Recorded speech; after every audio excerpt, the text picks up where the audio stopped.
siya ay si... Tatalino, laki ng problema ko. Nabasa ng girlfriend ko na may fina-flirt ako yung ibang babae. Na wrong send ko eh. Kaya, ayun, tinatawagan ko, hindi siya sumasagot. Sabi lang niya sa akin, bukas, mag-uusap na raw kami.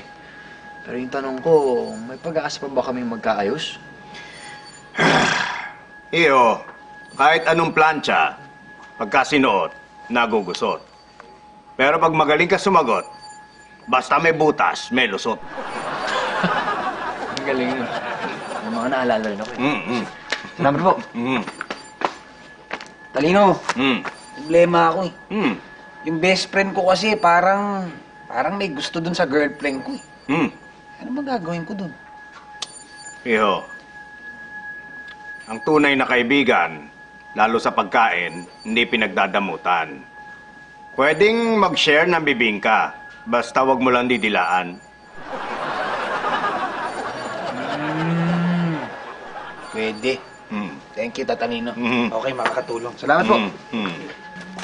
Tatalino, may crush ako. At lagi niya ako napapatawa. Ang funny niya kasi, nalaman niya na crush ko siya. Kaya niligawan niya ako. So, dapat ko ba siyang sagutin? Ano sa tingin mo? Iha, yung patawanin ka ay isang magandang hakbang. Siguruhin mo lang at baka ang panliligaw niya joke lang. Tama ka, Tatalino. Pag-iisipan ko mabuti yung sinabi niyo po. Salamat po, Tatalino. Sige, alamin mo rin kung may girlfriend.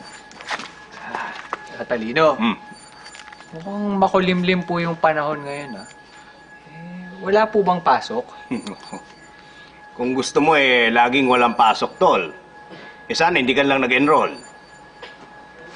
Nga po. Thank you po. Ay, alam ko na kung bakit makulimlim ngayon. Tuwing dumarating ka, sumasama ang panahon. Hindi naman.